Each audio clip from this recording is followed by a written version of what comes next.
Saudi আরব ইসরায়েলকে অস্ত্র সহযোগিতা করছে এমন অভিযোগের জেরে ইতালির জেনোয়া বন্দরে ইসরায়েলের উদ্দেশ্যে অস্ত্র বহনকারী একটি জাহাজের কার্যক্রম বন্ধ করে দিয়েছেন স্থানীয় বন্দর কর্মীরা। সৌদি আরবের মালিকাধীন বাহরি ইয়ানবু নামের জাহাজটি গত ৮ আগস্ট বন্দরে পৌঁছায়। দ্য ক্রেডেলের প্রতিবেদন অনুযায়ী জাহাজটি যুক্তরাষ্ট্রের মেরিল্যান্ড থেকে অস্ত্র ও গোলাবারুদ বোঝাই করে নিয়ে আসে এবং এর চূড়ান্ত গন্তব্য ছিল ইসরায়েল। বন্দর সূত্রে জানা গেছে, জেনোয়ায় পৌঁছানোর পর পরিকল্পনা ছিল অতিরিক্ত অস্ত্র বোঝাই করে তা আবুধাবিতে পাঠানো হবে। তবে স্থানীয় বন্দর কর্মীরা জাহাজের মালামাল সম্পর্কে তথ্য পাওয়ার পর সরাসরি জাহাজে প্রবেশ করে অস্ত্রের উপস্থিতি নিশ্চিত করেন এবং লোডিং প্রক্রিয়া বন্ধ করে দেন।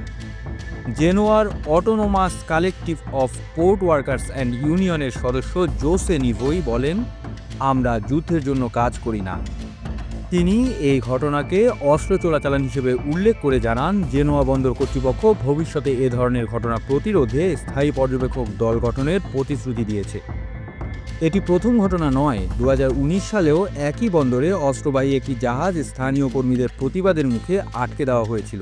বিশেষ করে গাজায় 2023 সালের 7 অক্টোবর থেকে শুরু হওয়া ইসরায়েলি সামরিক অভিযান এবং এর ফলে ব্যাপক প্রাণহানির পর ইউরোপের একাধিক বন্দরে এমন প্রতিরোধ কার্যক্রম বেড়েছে। সম্প্রতি 4 জুন ফ্রান্সের ফোস মার্সেই বন্দরের কর্মীরাও ইসরায়েলের জন্য আনা অস্ত্র জাহাজে তুলতে অস্বীকৃতি জানান।